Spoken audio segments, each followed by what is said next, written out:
Leading up to the home opener was a lot of anxious but excited feelings. I think too, with the buzz around Rodney, we were really hoping for a good show for our fans.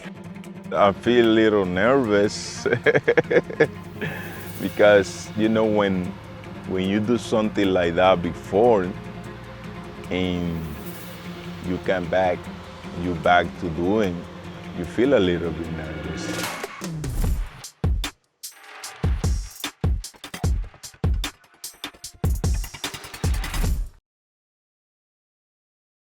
When Larry passed, I knew that I needed more help in the baseball operations. I kind of turned to some people that I knew or got to meet. So I said to Matt Creeley, like, hey Matt, like I need you to work in the off season, and brought Matt on board to work with us even outside of the season. And we started building out databases of players that we'd want to go after and started doing like an honest look at the entire roster.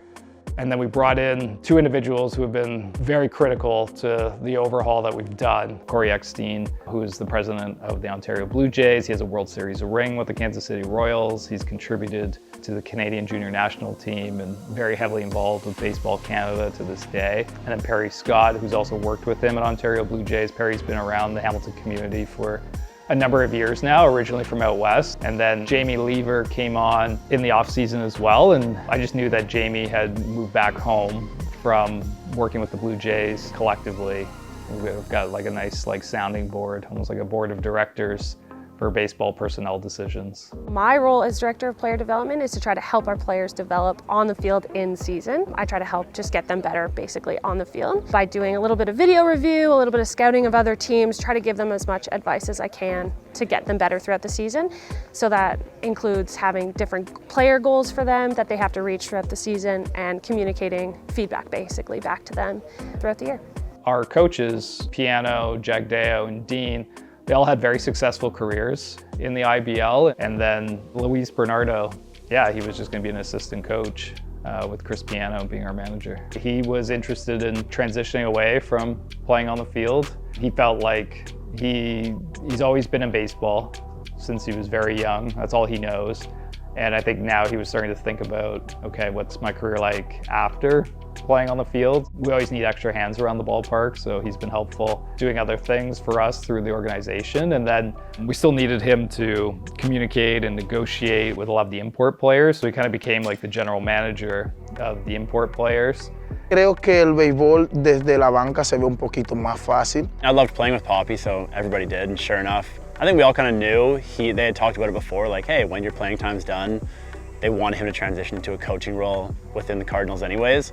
So I think we all kind of saw it coming, and it was exciting, man. He gets along well with the guys, and even when he was a player, you know, he's an older guy, pro ball experience, he was always like coaching people up regardless.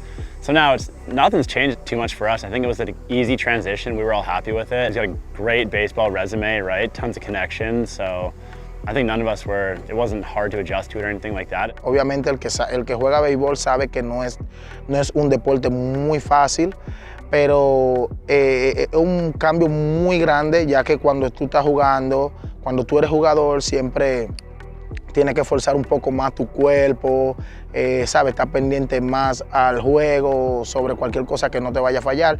Desde la banca un poquito más tranquilo, ya que tú estás mirando todos los jugadores y puedes tener mejor percepción de cualquier tipo de cambio que se pueda hacer en el terreno. Obviously, you threw a lot of innings to him last year. I think all but like one or two of the innings that I pitched last year were to him. So you build a bit of a relationship with him as far as a pitcher and a catcher, and seeing him kind of turn into an assistant coach here. I think we adjusted to that pretty seamlessly. As far as helping and talking about pitching and the game and stuff like that, it's still kind of the same conversations we kind of had last year, right? He knows the game so well that if he says something to you, you listen. So we still have that aspect of it. Right now, it's more formal. He's not coming out to the mound and cussing me out every time I'm doing bad now. Now it's a pat in the back and talk about things. So yeah, I mean, I love Poppy a lot, and he's been great for this team, and he's really kind of killing it as an assistant coach role there. His professional experience, a lot of the guys like look up to him because he's played at a high level. He's very well connected, very well liked, especially in the Dominican baseball community. And we see it when we go down for our tryouts in San Pedro, like the players all know him. He's played in the Dominican Winter League for a number of years, even as a reserve player. So like he's always been around that league, and it's just very well connected. It's not just, he doesn't just know baseball. He knows every single player. He knows if they're going through something, what they're going through, you know, like just everything. Like he's great. We all love it. Bueno, trato todo el tiempo de estar hablándole a los muchachos, de sacar lo mejor de ellos. Nosotros tenemos un equipo con muchos muchachos jóvenes. A veces quiero inyectarle de que tengan pasión por el béisbol. Tú sabes que cuando uno tiene pasión por el béisbol, todo tú lo haces con amor. No es como tú llegar aquí y venir, estoy aquí porque quieren que yo esté aquí. No, yo trato de que todos los muchachos que lleguen aquí tengan un motivo por el cual ellos están aquí.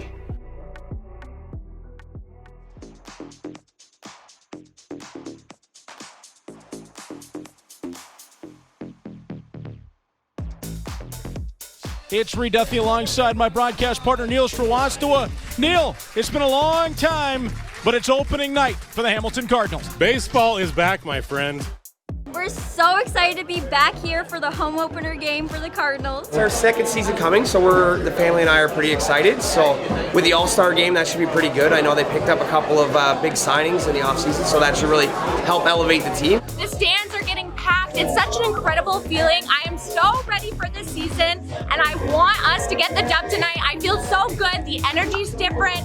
The vibes are exciting. The atmosphere is so great. You want to be here. I was definitely nervous.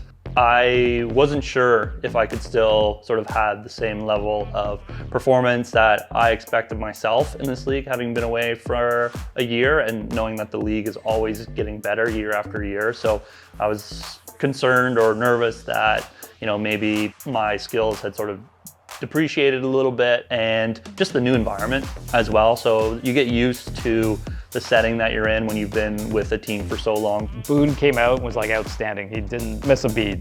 Even though he took a season off, like he was dominant and he just really shut down Brantford. Salazzo wallops that into left field. His first hit in his return. That's a great sound to hear the horn whistle going off here at Bernie Arbor. On the offense, we were pretty excited to see how much we got on base. Vitina delivers and Williams sends this deep into right center field. Back to the wall. It hammers the wall. Vitini's around third. He'll score. Salazzo on the way home. He'll cross. 2 RBIs on the double for Josh Williams. Cardinals lead. Different. I don't know what it is this year. So like a month before the season, Terry Smith acquired the Brantford Red Sox and he overhauled it and brought in some really great players. So it was like a much different Brantford team than what we were used to seeing the past 2 years. But yeah, they were trying to ruin our night. 1-2 the count. Messi, wild pitch. Salazzo charges home. Tie game. His third of the playoffs as that's a wild pitch. And charging home, Andrew Johnston. Cardinals lead. Rodney. Here in the top of the 9th, in the season opener against the Brantford Red Sox. This is the moment that everybody's been waiting for.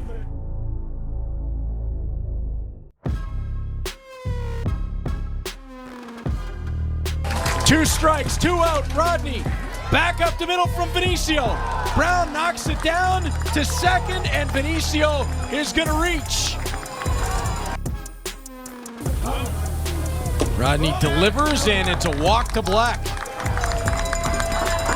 So the Cardinals now with a little bit of danger. 2 out. They've got their guy on the hill. The tying run is at first base. The go-ahead run now batting. Rodney with the look in, delivers, Hulk hammers it deep into left field, and it's out of here.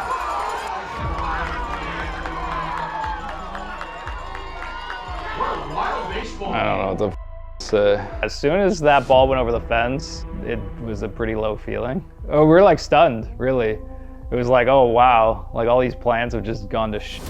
And I felt like for me, seeing the documentary camera in my face in the office and seeing Rodney give up and blow a save, I was like, wow, I've just created like a nightmare for myself. They score me like couple run to me, but that's part of the game. That's motivate me to keep working, to get better, and be confident in myself and turn back. It shows you that he's human. Like it was just a bad pitch and went over the fence, but yeah, that's baseball.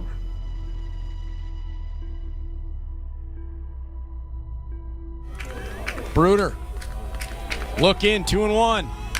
Williams hammers it, right center field. Reyes Cruz scores. Round the bags.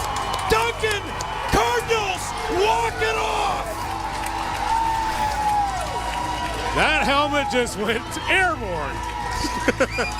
The story for Josh Williams, back from injury. They loved him so much, he got a return. And it's a 2 RBI walk-off single on opening night. This team will be the death of me. And you guys are in store for a lot more. This is just the beginning.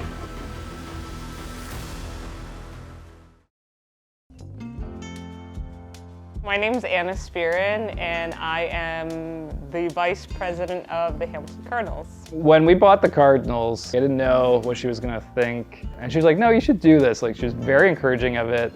And then it's kind of grown into like, definitely more of a family business. I had an idea of like, when I saw the team before we purchased it, like all the things we could do to make it better.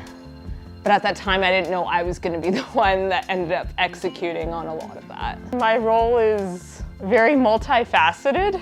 I mostly focus on ops, whereas Eric is always my sort of sales and marketing counterpart, and we kind of balance each other out nicely. So anything that you see happening in the stadium and around the stadium is generally my department. I think that a lot of people don't realize just how much work goes into running a baseball team from an operation perspective. I am terrible at operations, and so I always need a good operations person in any business, and Anna's just amazing at it. I'm not handy at all. I couldn't hang a picture on a wall, but Anna can do it all. She's the daughter of a civil engineer. She can just go and hang stuff at the stadium, build anything. I'm always on the roof for one reason or another. Assembling furniture, painting, coordinating, installing anything. Like someone's pet parrot just ended up hanging out at the stadium. It's just been a bit of everything. If it was just up to me, it'd just be a chaotic mess. She knows a lot from many different perspectives, from running events to even like medical. She is so smart. She's a doctor by trade, self-proclaimed retired at 30. My shoulder was just starting to bug me and stuff like that, and I kind of called piano at the time and just said, hey, like something feels like it's going on, I don't really know what to do. And there was a big wait list like in Canada to get an MRI. And so sure enough, like Eric and Anna worked their magic. I met her at the field at like 6:30 in the morning one day. She drove me across the border down to Buffalo. MRI that day, taken care of. That was huge. I really appreciated it. It's incredible how much we do on a weekly basis, and we're only getting better. We renamed our concessions the Bird Feeder this year, and I've actually been inside working every single game at that Bird Feeder the first season that Eric and I brought the team. And that was the only way I was gonna learn how to actually run a concession stand. It's just by doing it yourself and doing it often enough and seeing where the pain points are to be able to fix them. But the fact that like now I can take a lot of steps back, I'm just grateful for the staff that has been able to manage the torpedo of fans that come running down the stairs to get beer and their hot dog. I feel like it's one big family. I feel like once you step into that ballpark, you know who's going to be in the office. The level of like comfort and camaraderie that we have amongst not just myself and Eric, but I feel like a lot of the staff that have been there for years now. I feel like the Cardinals have helped me grow as a person just by giving me an extra layer of purpose that I'm not accustomed to. I would say that I know I'm doing as best as I could be in the role, but hearing other people telling me how it's affected their lives or how I've made things easier for them or more fun or more enjoyable, that's where my head goes. So the second game of the season was a game to honor the legacy of Larry Wood and all that he's done for the Hamilton Cardinals organization. Truly, the organization wouldn't be where it is today without his support and all that he did for us.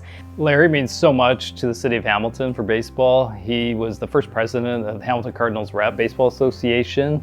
So he's given so much opportunity to kids growing up in the city. He's been like an advocate with the IBL team and encouraging the players to go out and help coach and develop a lot of these youth teams. He's coached a lot. And yeah, he's just been like a mainstay. That's probably the best way to put it, like a pillar. We really wanted to make sure that whatever we did and however we honored Larry, it was with the Wood family at the forefront. We met with them and talked about what they would like to do and how they'd like to frame Larry's legacy. And so we came up with the idea of creating the Larry Wood Legacy Award that would then showcase the player or person that embodied a lot of the values that Larry had and the way that he wanted the Cardinals to be presented within the community and within the league. And so the first recipient of that award was Corbin Peters. He was a big part of baseball in Hamilton, and you saw that with team days that would come to the field. They would cheer for Corbin. They wanted to see Corbin. I had multiple times throughout the season where people would come in through the gates and they'd say like, "Where's Corbin?" So definitely someone that embodied that for us. And so the game, we wanted to make sure that we took the time to really celebrate Larry, and for new fans and old fans, give them the opportunity to really understand how much of a cornerstone of the organization he really was. My dad was in this stadium more than he was anywhere else. This is where we knew him, this is where we loved him, this is where we came to find him. He always had great advice, baseball and life advice. So we're just happy you guys are here and doing this, and we thank everyone very much.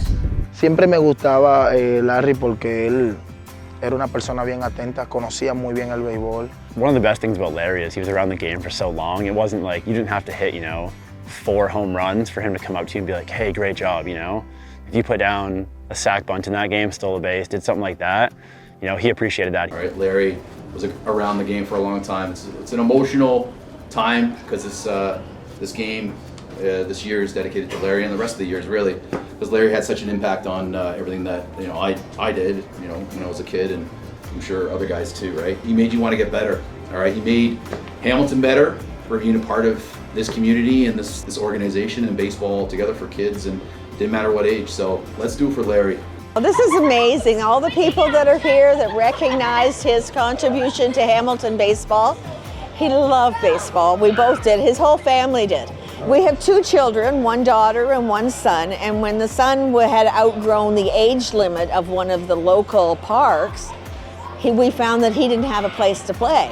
So Larry took it upon himself to find a park that agreed to take on the older kids, and he organized that so the kids didn't have to stop playing when they were 15. Larry was very interested in the youth baseball as well.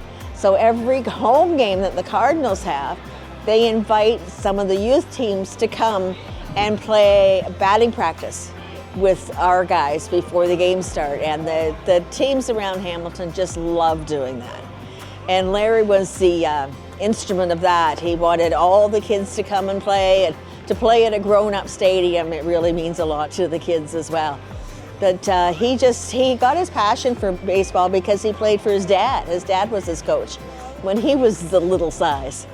And he just carried it on all the way through his son, and our daughter is coaching baseball. So she kind of took over from him, and now the grandchildren are playing as well, and that's what he really loved. He was just so happy that there's people following in his footsteps. Wearing that patch on the shoulder, you give it a tap every time you come out of the dugout. It's like you're playing for more than yourself here. You're playing for the legacy that somebody else left behind. You're playing for the teammates behind you, and I think that's kind of what he represented.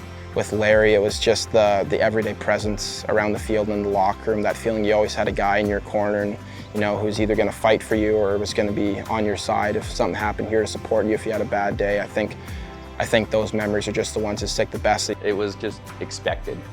You walk into the field, there's Larry, you know, walking over the clubhouse, that kind of thing, and it's just like, hey guys, whatever, a little headlock, that kind of thing, and it's like, yeah, I don't know, we all miss that. Larry's presence at games was missed significantly. We even went as far as renovating the office because it did not feel the same without Larry there. It was very sad, even going to the ballpark and not seeing his car there. It kind of felt like lonely at times. Like it felt really odd, very, very different. And then when things pop up throughout the season, there was always like, where's Larry to help? Because Larry would know. I don't know what I'm looking at. I don't know what I'm looking at either. Everything's on but the one. Exterior lights, that's on. Oh yeah, just shut this stuff, no? How to turn on the heaters in the locker room.